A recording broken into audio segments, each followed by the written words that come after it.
हमारे साथ डॉक्टर बगवाड़ी साहब हैं, फॉरेस्ट्री में इन्होंने पीएचडी करी हुई है। आज हम इनसे प्रश्न जानना चाहेंगे कि सरकार ने जो सन 2015 के अंदर इंडस्ट्रियल हेम्प की खेती के बारे में जो पहला राज्य उत्तराखंड बना उसको लीगल किया था, उसके बाद से अब तक क्या हुआ है, उसके ऊपर अगर काम होता अच्छी तरीके से क्या हो सकता था, उसके अंदर की क्या क्षमताएं हैं और वो किस प्रकार से उत्तराखंड की आर्थिकी को एक मजबूती प्रदान करता। डॉक्टर साहब, आप अपने विचार इसके ऊपर रखें। ये तो सब लोग जानते ही हैं कि इस टाइम पूरी दुनिया हेम्प के पीछे भाग रही है और हर दूसरे दिन मेरे पास कोई न कोई कॉल आई जाती है कि हमको हेम्प के उसमें वो करना है। लेकिन जो सबसे बड़ी समस्या जो हेम्प की है वो रॉ मटेरियल की है। अब रॉ मटेरियल के लिए उत्तराखंड सरकार ने शुरुआत तो कर लिया है कि भाई 2015 में जैसे आप बता रहे हैं, लेकिन ग्राउंड में कहाँ पे है, कितने लोगों ने लाइसेंस मिल गया है। जहाँ तक मैं समझता हूँ डॉक्टर साहब, ये 0.3% का जो क्लॉज है इसके अंदर नहीं, तो आप समस्या इस तरीके की है कि उस क्वालिटी का सीड कितना अवेलेबल है आपके पास। आप ये उम्मीद करते हैं सरकार कम से कम इस टाइप की सीड्स को इम्पोर्ट करे, कर दे, वो पंतनगर टाइप की यूनिवर्सिटीज है उनके पास दे, सीड बैंक बनाए। मेरा कहना यही है कि जितने भी रिसर्च इंस्टीट्यूट हैं और ये रिसर्च करते हैं, ये अप्लाइड साइंस में कितना काम हो रहा है ना, फार्मर तक वो रिसर्च कितनी पहुंच रही है। अगर वो पहुंच रही है तो ये इस टाइम पे ये सीड का इशू होता ही नहीं है, क्योंकि जो सीड यहाँ पे है उसमें वो 0.3 से अबव होता है।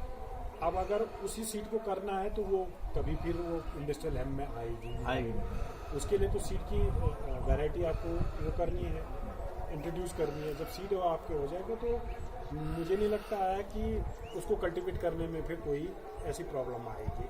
और वो अगर खेती के लिए एक दूसरा विकल्प लोगों के पास हो सकता है।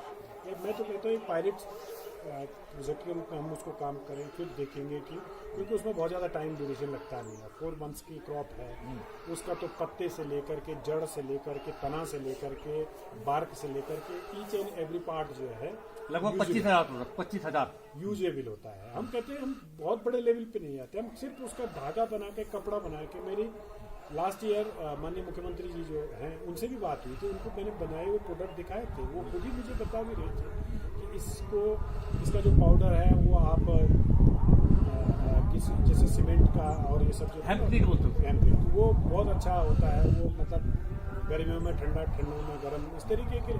कहने का मतलब यह है कि बाई प्रोडक्ट के बारे में तो सब लोग चर्चा बता रहे हैं, इसको बता रहे हैं कि इससे ये भी बन सकता है, ये भी हेल्पफुल हो सकता है, ये भी हेल्पफुल हो सकता है। वो सब ठीक है, मार्केट भी सब बता रहे हैं। समस्या ये है कि वो कल्टीवेट हो कहाँ हो रहा है।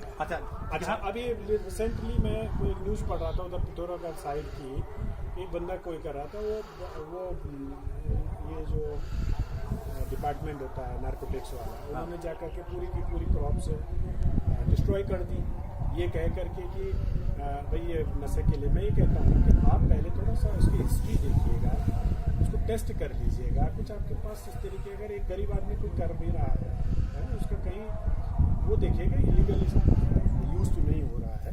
आप उसके पत्ते लेके डिस्ट्रॉय करिए, डंडी का रेशा तो निकाल दीजिएगा। और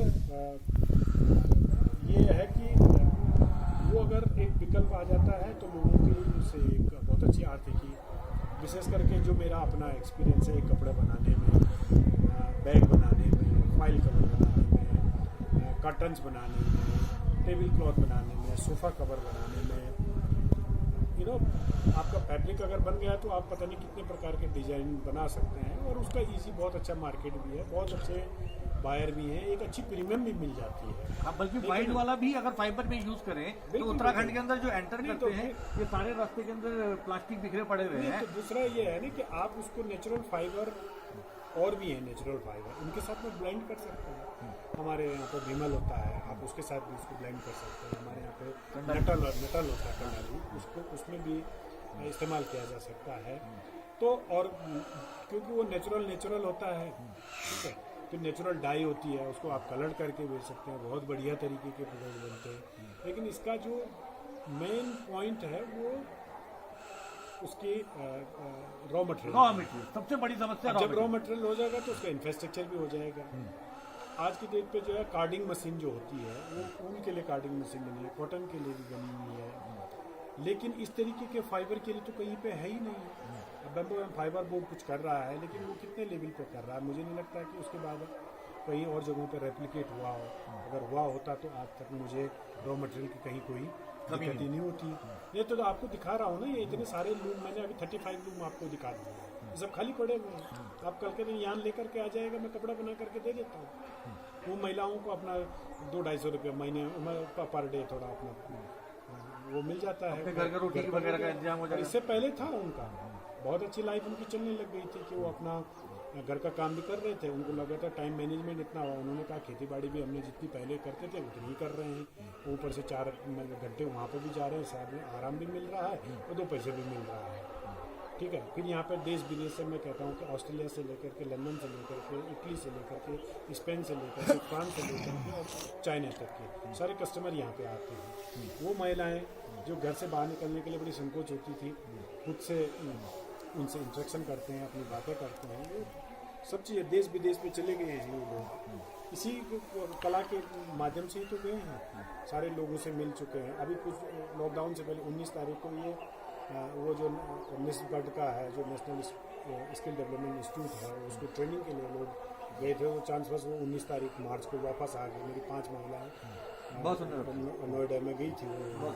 और मज़ेदार बात यह है कि गई वो ट्रेनिंग के लिए थी, लेकिन वो वहाँ ट्रेनर बन गए। वो अपना प्रोडक्ट लेकर के जाते हैं और वो वहाँ पे अपना इंट्रोडक्शन में कह रहे थे कि हम लोग ये बनाते हैं, तो कैसे बनाते क्या बनाते, वो अपने आप में पूरा एक लेक्चर बन जाता है। ये उनका एक्सपोजर है। तो मैंने इनको तीनों लेवल पे ये देखा हुआ कि भाई इनका जो इकोनॉमिक एम्पावरमेंट की बात करी, सोशल एम्पावरमेंट की बात करनी थी, और साथ साथ इन्वायरमेंटल एम्पावरमेंट कह रहा था कि इन्वायरमेंट इसलिए कि जब तक पहले इस तरीके का काम उनके पास नहीं होता था तो बार बार जंगल जाना ये सब काम करते थे। अब उनको उतना ज़्यादा जाना ही नहीं होता, नहीं तो अनप्रोडक्टिव काम के लिए कुछ नहीं हो तो 2 चक्कर जंगल चले गए। अब ये है कि वो अपना एक आध गाय वगैरह कुछ रखी रहती हैं, तो उसके लिए अपना पास में घास वास मिल जाता है, और बच्चों के लिए भी अच्छा समय दे पाते हैं वो, और लोगों के साथ में इंटरेक्शन होता रहता है उनका। कि माननीय मुख्यमंत्री जी जब पहले थे इस बिल्डिंग का उद्घाटन करने के लिए वही आए हुए थे, जी आए थे, उनके बनाए हुए प्रोडक्ट माननीय मुख्यमंत्री जी, प्रधानमंत्री जी, गृह मंत्री जी, जिलाधिकारी महोदय, सांसद, सभी लोगों तक उनका एक वो हो गया। सब लोग अप्रिशिएट करते हैं कि भाई अच्छा काम करते हैं। तो यही सब लग रहा है कि आज कहानी बन करके रह गई है इन 8 महीनों में, 7-8 नहीं डॉक्टर साहब, आप जैसे जुझारू व्यक्तियों का कि अगर इस तरीके की चीज़ें जैसे आपने बार बार हेल्थ के बारे में वो किया है, तो मुझे लगता है कि एक अच्छा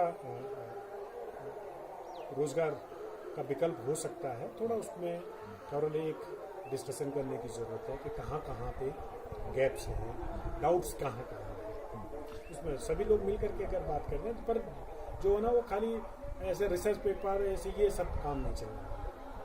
ग्राउंड में बैठ करके बात करें, बहुत सही बात, ग्राउंड में बैठ करके बात करेंगे। जिन लोगों ने करना है, जो लोग करेंगे, जिनको मार्केट करना है, ये सब कुछ इस तरीके की पार्टी बन करके बैठेंगे कि भाई ठीक है, और हम स्मॉल स्केल पे करो ना, मैं ये नहीं कहता हूँ। उसके बाद तो रेप्लिकेट करने के लिए तो कोई बीज हमारे पास हो जाएगा, तो इतनी सारी बंजर ज़मीनें पड़ी हुई हैं। कह रहे हैं कि माइग्रेशन हो गया है, मतलब खेती का को बड़ा ये चीज़ ऐसे उसमें डाल दो, अपना बहुत ज़्यादा मेहनत भी नहीं है उसमें। उसके साथ साथ आप कुछ और तरीके की क्रॉप भी उसमें ग्रो करवा सकते हैं। 4 मंथ्स का तो साइकिल है ही, कोई बहुत ज़्यादा साइकिल भी नहीं है इसमें, तो लोगों का रुझान भी बढ़ेगा इसमें, क्षेत्र को पहचान भी मिलेगी इसमें, यूथ वापस आना भी पसंद करेंगे। डॉक्टर साहब, इसमें ये भी है कि जितने एरिया में, यानी 1 एकड़ में अगर 100 किलो कॉटन होता है तो 1 एकड़ में 200 किलो, यानी कि ऑलमोस्ट जितना कॉटन होता है उसका double amount of industrial hemp पैदा हो सकता है। ये जो भी हमारी कोई भी देसी प्रजाति का, मेरा कहना ये है कि एक्चुअल जो कैलकुलेशन है ना, वो आप यहाँ की क्लाइमेट में, यहाँ की जियोग्राफिकल कंडीशन में कल्टीवेट करके हम देखें, ठीक है, तब उसकी कॉस्ट बेनिफिट एनालिसिस हम लोग करें, ठीक है ना। अभी तक के जो डेटा हैं वो इंडिया उत्तराखंड के डेटा नहीं है, ये उत्तराखंड की क्लाइमेटिक के डेटा नहीं है ये। मैं आपको बता रहा हूँ, देखिए उत्तराखंड की बहुत सारे बोलते हैं, आप भी कहेंगे कितनी जगहों के हैं।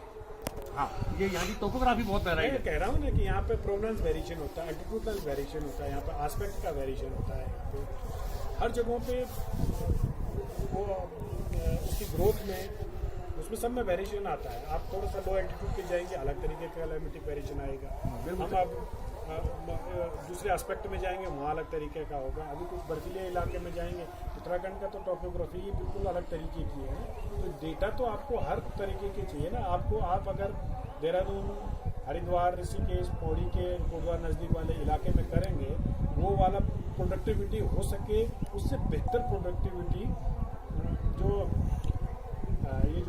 टिम्बर लाइन वाले एरिया हैं जहाँ पे स्नो का है, वहाँ बढ़िया हो सकता है। डॉक्टर साहब, आपके क्या विचार हैं अगर कल की तारीख में अन्य जो मैदानी प्लेन एरिया वाले स्टेट्स हैं, जैसे यूपी हो गया, बिहार हो गया, राजस्थान हो गया, अगर उनकी सरकारों ने इंडस्ट्रियल हैम्प की परमिशन ग्रांट कर दी, तो उत्तराखंड को जो पिछले 5 साल से एक अपॉर्चुनिटी मिली थी, क्या हम उसे मिस नहीं कर रहे? देखिए, अब ये कहीं कंफ्यूजन चल रहा है, ठीक है ना, कि एक कार्य प्रस्ताव पारित करके और ये सब करके ये सब चीज़ें हमें ये देखना पड़ेगा कि अदर स्टेट में इम्प्लीमेंट कितना हुआ है। अगर अदर स्टेट ने दे दिया है, नहीं दिया नहीं है, कल की तारीख में दे देते हैं, तो यहाँ पे कौन करेगा? वहाँ पे मैदान में करेंगे हम लोग। देखिए, मैं ये कहता हूँ कि अभी भी बहुत ज़्यादा देर नहीं हुई है।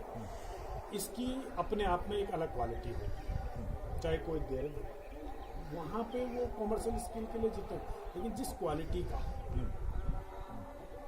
और जो उसमें और भी मेडिसिनल वैल्यूज जो आएंगी, वो जो यहाँ की मिट्टी में होगा, तो बाहर ठीक है, ये नहीं हो हाँ, पाएगा। ठीक है, मैं कहता हूँ कि जब तक कोई दूसरा करे, उससे पहले कम से कम कुछ तो कर लें। अगर हम लोग कर लें, हाँ। तो मुझे लगता है कि एक अच्छा हो सकता है। और मन में तो सबके है। मैं कई बार काफ़ी लोगों से मिला हूँ, चाहत तो सबकी है कि ऐसा हो जाए, लेकिन अब समस्या ये है कि बिल्ली के गले में घंटी बांधे तो इसको अगर आप इसको रियल में जनता की, गरीबों की समस्या समझ करके इसको किया जाए, न कि पॉलिटिकल इशू बना। हाँ, पॉलिटिकल इशू नहीं बनना चाहिए, कि जनता का इशू होना चाहिए। सबको नशे में धकेल दिया, नशे में धकेल दिया, ये सब चीज़ें नहीं होती। क्या जिनको करना होगा वो कर ही रहे हैं। आपने अगर पॉलिसी बनाई नहीं बनाई, जो कर रहे हैं वो तो कर ही रहे हैं ना, वो तो कौन सा रुक रहा है ना। लेकिन उसके नाम पे अन्य लोगों को इसका खामियाजा न भुगतना पड़े, ये मेरा अपना मानना है। बाकी अब हर चीज़ का तो मैं ज्ञाता उतना हो नहीं सकता हूँ, लेकिन ग्राउंड में जितना देख रहा हूँ और जितने इस कार्यक्रम के तहत मैं रॉ मटेरियल की क्राइसिस देख रहा हूँ कि कहाँ पे अभी कल के दिन कभी कहते हैं ऑर्डर नहीं है, सडनली अगर ऑर्डर आ गया तो कहते हैं कि रॉ मटेरियल नहीं है। तो ये एक सोचने का विषय है कि डिमांड एंड सप्लाई में कैसे तालमेल बनाया जाए। कहीं ना कहीं शुरुआत तो करनी पड़ेगी। डॉक्टर, मैं इसको ऐसे समझूं कि अगर सरकार इसमें हस्तक्षेप करना ही चाहती है, मेरी नज़र में, जैसे आपने कहा कि हर विषय का ज्ञाता नहीं हो सकता, वैसे मैं भी नहीं, लेकिन अगर सरकार को 1 टन या 10 क्विंटल या 1 क्विंटल बीज लाके, हमारी पंतनगर यूनिवर्सिटी है या हिमाचल की यूनिवर्सिटीज़ है, उनके पास फंड रहता है, they can make a seed bank out of it, वहाँ पे सीड बैंक बना ले, वहाँ पे किसानों को वहाँ से बीज सेल करना शुरू करें। जब वहाँ पे बीज जमीन के अंदर जाएगा तभी तो पौधा उगेगा और तभी रॉ मटेरियल होगा। मैं कहता हूँ कि सारी यूनिवर्सिटी यहाँ पे सी टेक्नोलॉजी डिपार्टमेंट होता है। हाँ, चाहे वो FRI में हो, हाँ, चाहे FRI में हो, ठीक है, चाहे IBRI का, STR की बहुत सारी यूनिटें हैं, पंतनगर अपने आप में है ही। ये एक बार करें तो सही, हमने सारा का सारा प्राइवेट प्लेयर्स को दे दिया, करे तो सही, ठीक है ना। लोकल सीट में उसी में ही किस तरीके का हाइब्रिड सीट बनाया जा सकता है ना भाई, तो इतने जर्म प्लाजी उसका तैयार किया जाए। डॉक्टर साहब, मैं वैसे बता दूं, जो हमारे पे जो पहला सीट आया था वो 6 फुट का प्लांट था, वो पिथौरागढ़ वाला 18 फुट का प्लांट था, दोनों की क्रॉस ब्रीड करा के 12 फुट का निकल गया था। और पहली बार जो फसल आई थी उसके मुकाबले कम THC मिलना शुरू हो गया था। थोड़ा रिसर्च करना चाहिए आपके। मैं कह रहा हूँ ना कि भाई देखो, अगले 8 से 10 साल में अगर हम उस पे पहुँचते भी हैं तो कम से कम आज से ही हमको शुरुआत करनी पड़ेगी। हाँ, एक डेडिकेटेड डिपार्टमेंट इसके लिए होना चाहिए। कि वो करें तो सही, उनका काम दे दीजिएगा कि